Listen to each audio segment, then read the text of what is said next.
was wondering about steampunk though. What is your stand on it, and would you ever end up doing comics steampunk related? No. I think it's you know, there's, depending on what it is, there's some pretty attractive stuff, just design-wise, visually, but I don't really have any ideas that sort of fit into that, and it's kind of a thing that it just seems a little done for me. Like, I don't see myself adding to it. When you first started the show, did you have any idea how the characters were going to look, like your design? Yeah, a little bit. You know, I knew Zen was going to be a play on the typical little green Martian kind of character, and he kind of got a little bit away from that, much harder edges. They started off with much rounder designs, but Dib is just kind of the natural progression of the kind of attempted character as well. He just looks like my usual thing. They developed as we were working on the show, like coming up with all the original designs. When I had the idea, I didn't know what they were going to look like, but when it came down to like designing them, they popped up pretty quickly.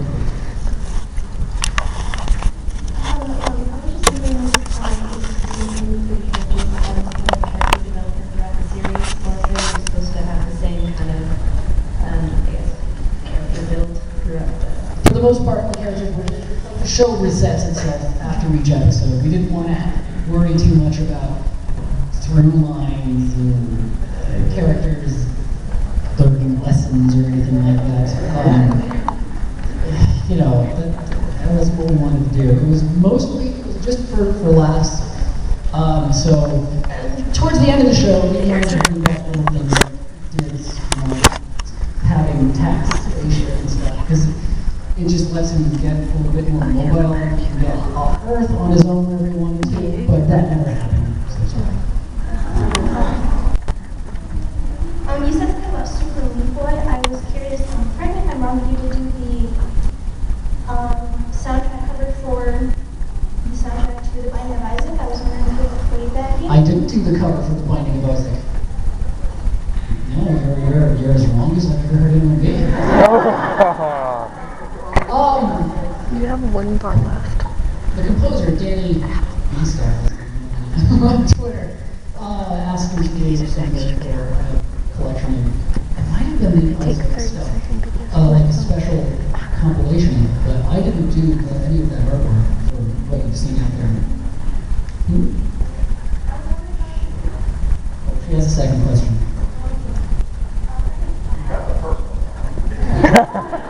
I was wondering how Make this one a good one. Okay. I was wondering how you came about doing the music video for the song White. Oh, I already answered that question. Yes, I did. Wake up! I was curious, ever since I read about this, what possessed you to come to a place full of us? Good question. I'm glad you asked that.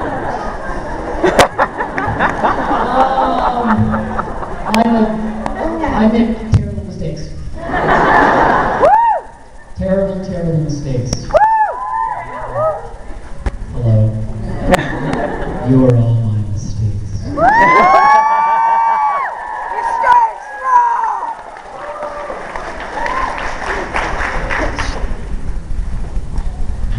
I have two questions this time. One, People are getting greedy. There's a lot of people here, and everyone's like, I got 2 questions. I got 3 questions. Okay. Okay. Lasers or smoke machines? Lasers. Normally, those questions, I would just kind of like, but lasers, definitely. Glowing things. When you were doing the show, were you actually planning on adding more perfection to the characters of Invader Zim as they were progressing on through the show? More what? Perfection. Perfection. More, since you're so goth, I mean, So, I'm not hearing anything he's saying. Since you're so goth, were you planning on putting Oh, walk perfection? away from him and ask the next person. All right.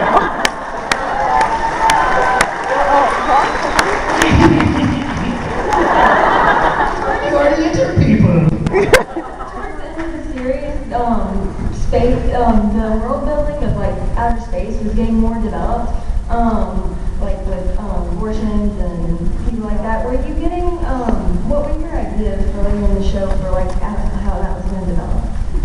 I had just something that was actually going to be a more all-encompassing threat to Earth and all of the universe that at some point might be cause for all the planets to team up and fight just to save their own lives. But that never happened, so I'll just steal that idea for something else. So I can't talk about it. I'm back here. Hi, Jhonen. Since you like games, what's the hardest game you've played, and what's the easiest game you've played? Hardest games I've played, like where you're just frustrated and you're genuinely cursing at the screen, are rare for me because I'm the best at games. But I don't know if it would be hard anymore. But I remember really hating the first Devil May Cry. Just where you beat a boss and just be like, oh yes, I got you. Wait for the TV, and then walk out and play. Recently, I can't remember. Games seem way easier. Binding of Isaac is really unpleasant to play. It's fun, but it's frustrating. Because you die and you have to finish the game in one sitting, like old school kind of games. So that's maybe the last one where I'm like, why am I playing this? You know? But do you read any webcomics? And if you do, what's your favorite? And have you heard of Homestuck? Homestuck, I've not read it. It's a trap! I'm never going to read it now.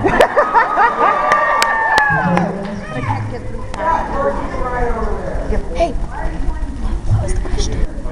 Her question? Hello. Do you read webcomics and have you heard of Homestuck? It said that, like in the unfinished episode, that Zim can't live without his pack. But in one of the episodes, you've seen Zim work on his pack. How does that work exactly? Does he have to be in contact with the pack at all times? In the episode, the unproduced one, that was called 30 Minutes to, what is it? Yeah, I have to ask you guys to know what. He survives without it for about 30 minutes, so. 10! Listen, I don't watch the show, okay? Honestly, I don't know as much as you guys do about the show, so in the episode, 5 minutes to death, Zam! Did he call him Sam? Yeah?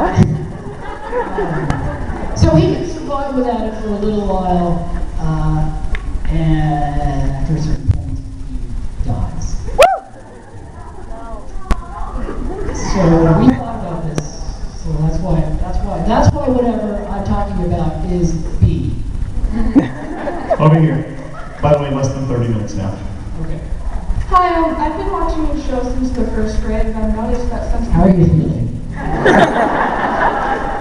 I've noticed that during the progression of the show, the animation has changed. Yeah. That the lines have become thicker. And I've been wondering if you prefer the new style animation or the old style, and for what reason? Oh, definitely the show, as it was going along, like every show, it starts to it develops and matures, it starts to settle into what it's going to be, which we never really got to.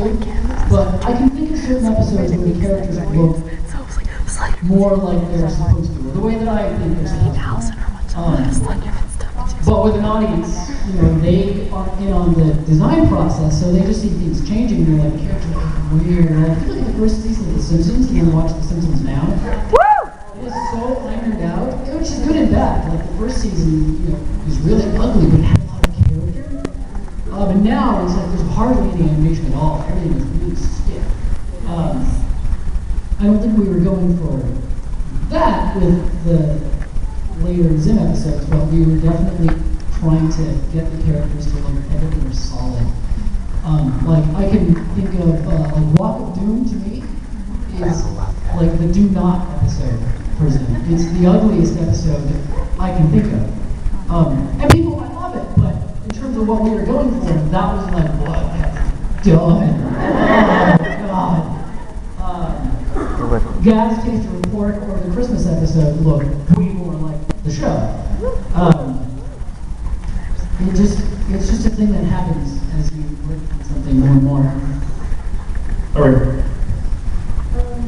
Were you surprised by the change in Zim's character from like how hostile he was in the first season to the sassy Zim and Rika? I honestly can't relate to what you're saying because I don't think about it like that. I don't think Zim changed. They're like. I don't think of them in terms of like season 1 and then season 2 we're like, this is where Zim's gonna get real. Like, I think like in Fry Cook, is that the one that you mentioned? In Fry Cook, I can think of a sassy Zim where Zim is sitting in a booth with a character and he's like eating his fries, like so anyhow, he's like doing everything. Oh, yeah. Which for that moment, to me, I remember writing it was funny just because it's so not Zim. That's what because who is this guy he's talking? The guy doesn't even know who's in this. That's the joke. That the guy doesn't even know who he is, and Zim is talking to him like they're best friends and they're like on a lunch break. So I don't think of it as like Zim changed. I just think of it as us being incredibly lazy writers.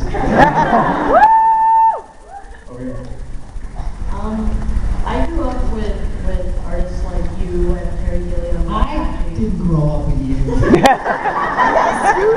I've seen you. Art in general. I was one, and it certainly influenced me as an artist and a writer. I was wondering if, as a kid or as a teenager, if there was anything specifically that sparked you.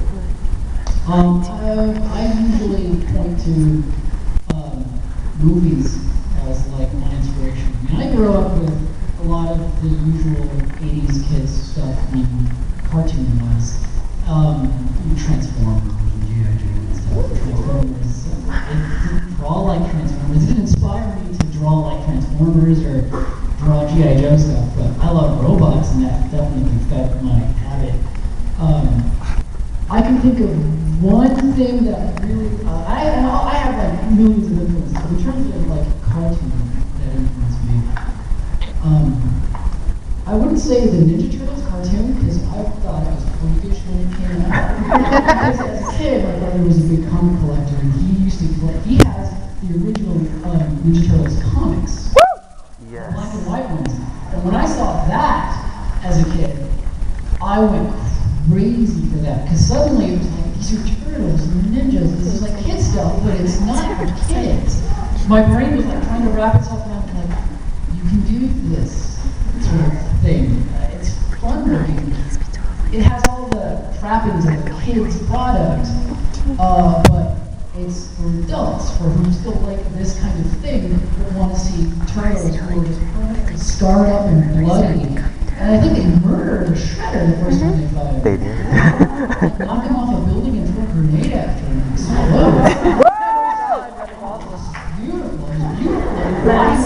Should I stop it because there's like number 3? Okay, so how do I?